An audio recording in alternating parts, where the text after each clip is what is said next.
Bismillahirrahmanirrahim. Assalamualaikum warahmatullahi wabarakatuh. Waalaikumsalam warahmatullahi wabarakatuh. Selamat pagi anak-anak. Pagi, Pak. Apa kabar hari ini? Alhamdulillah baik, Pak. Oke, sebelum kita memulai pembelajaran kali ini, Bapak ingin Anda semua merapikan mejanya ya untuk proper lagi belajar kita. Ya, Pak. Ya. Jadi sebelum kita mulai pembelajaran kali ini, alangkah baiknya kita berdoa menurut agama masing-masing. Berdoa dimulai.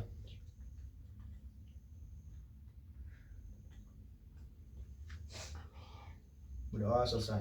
Nah, jadi anak-anak hari ini Bapak akan membawakan materi mengenai penerapan metode studi kasus dalam micro teaching guna meningkatkan motivasi pembelajaran.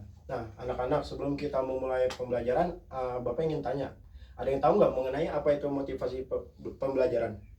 Ya Pak, Oke, baik Iman. itu adalah dorongan supaya siswa termotivasi untuk belajar. Oke, ada lagi? Oh, tidak ada ya. Oke. Betul kata Iman tadi mengenai motivasi pembelajaran kali ini. Mungkin sebelum saya menjelaskan lebih jauh, saya akan menjelaskan mengenai tujuan dan ruang lingkup pembelajaran kali ini. Yang pertama itu meningkatkan konsep dan jenis motivasi pembelajaran. Yang kedua itu mengetahui dan mengidentifikasi mengenai pembelajaran dan jenis-jenisnya itu. Nah, kita lanjut kepada materi intinya. Yang pertama ada motivasi belajar.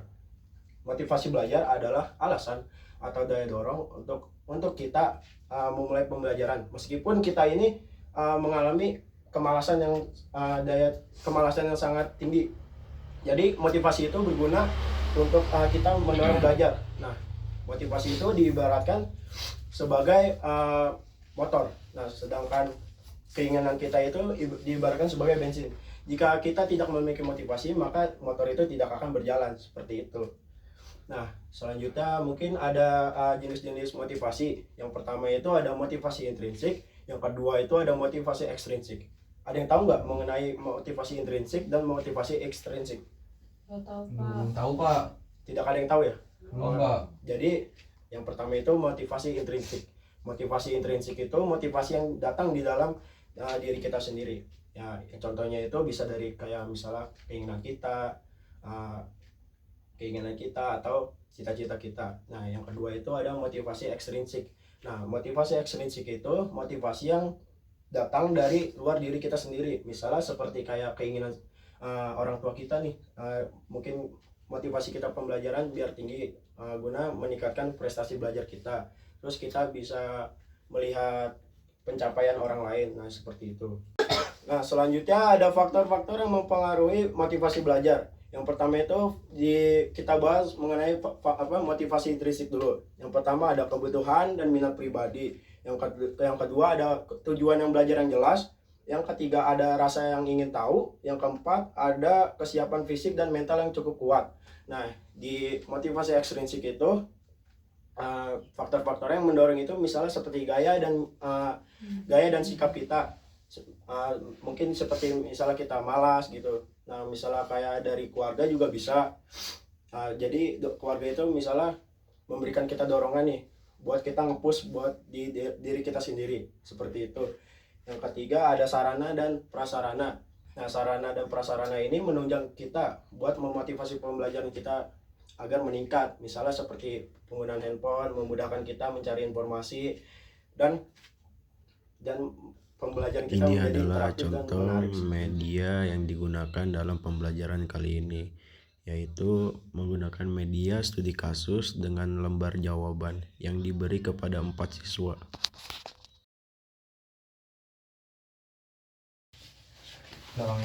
Oke anak-anak, Bapak kan sudah memberikan studi kasus ya. Iya Pak. Apakah ada yang mengalami kesusahan? Ada, Pak. Paham, Pak. Paham semua ya? Aman Pak. Oke, silakan dikerjakan ya anak-anak. Bapak berikan waktu selama 1 menit. Baik, Yes, mengerti semua? Ya, Pak. Oke. Dokter. Ini digigit sama dia tadi yang namanya. Sumpah aku lihat. Oke anak-anak semuanya, apakah sudah selesai? Sudah, Pak. Oke. Mungkin selanjutnya tolong dipresentasikan satu orang ya. Apakah ada yang ingin maju? Saya Pak. Oke, Iman boleh dijabarkan mengenai jawabannya?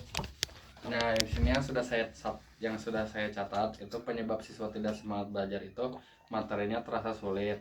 Jadi siswa tidak memahami isi pembelajaran, terus tidak tahu manfaatnya. Siswa tidak melihat hubungan antara materi dengan kehidupan nyata mereka, jadi tidak relate. Terus yang kedua di sini apa yang bisa dilakukan guru agar termotivasi itu mengaitkan materi dengan kehidupan sehari-hari, terus menggunakan metode pembelajaran yang menarik, memberikan apresiasi dan dorongan, membantu siswa memahami materi. Dan juga tuh yang ketiga ada contoh kegiatan sederhana untuk meningkatkan motivasi siswa dengan kuis ringan, kayak dengan hadiah-hadiah kecil, terus kayak misalnya belajar lewat permainan edukatif, terus kayak proyek mini, dan juga memberikan pujian untuk siswa yang berusaha aktif. Oke, sudah Iman jawabannya? Sudah Pak. Oke, tepuk tangan semua untuk Nur Iman Gunawan. Terima kasih ya Nur Iman Gunawan telah menjawab studi kasus itu. Oke. Setelah kita mempelajari mengenai motivasi pembelajaran, Bapak ingin tahu nih dan ingin melakukan refleksi. Anak-anak boleh menyebutkan satu kalimat mengenai motivasi pembelajaran yang agar mewakili motivasi pembelajaran kali ini. Saya Pak, dorongan dari dalam diri. Dorongan dari dalam diri. Saya Pak. Iman, Cita-cita. cita-cita. Saya Pak, semangat belajar. Kayak Kak. Saya Pak, berlaku belajar untuk mencapai tujuan. Oh, sih. Terima kasih semua atas refleksinya. Boleh ditepuk tangan ini dulu. Jadi benar ya yang anak-anak semua sampaikan mengenai refleksi motivasi pembelajaran kali ini, yaitu ada dorongan, alasan, keinginan kita untuk belajar. Nah, maka dari itu Bapak akan melakukan kesimpulan mengenai pembelajaran kali ini. Motivasi pembelajaran adalah alasan, daya dorong atau keinginan seseorang untuk melakukan kegiatan belajar.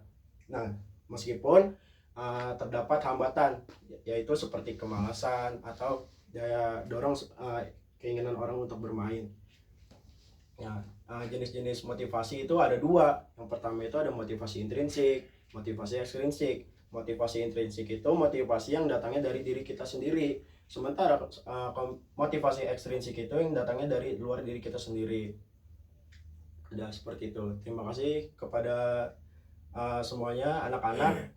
Mungkin untuk tugas selanjutnya itu Anda boleh analisa mengenai tokoh inspiratif di pendidikan di Indonesia yang sukses dalam pendidikan. Oke, anak-anak paham tidak? Paham. Oke, mungkin cukup sekian pembelajaran kali ini. Boleh ditutup doa oleh Jidan. Oke, terima kasih. Setelah kita belajar mengenai motivasi belajar, maka baik kita menutup dengan doa. Berdoa sesuai kepercayaan masing-masing, berdoa dimulai. Berdoa selesai. Oke, terima kasih kepada Jidan. Maka Bapak tutup. Assalamualaikum warahmatullahi wabarakatuh. Waalaikumsalam warahmatullahi wabarakatuh. Nah, jadi setelah kita mempelajari mengenai motivasi pembelajaran, Bapak ada media nih. Media itu berupa studi kasus. Nah, silakan kalian cek sendiri di handphonenya, sudah Bapak berikan di grup WhatsApp ya. Oke, anak-anak ngerti? Siap, berarti Pak.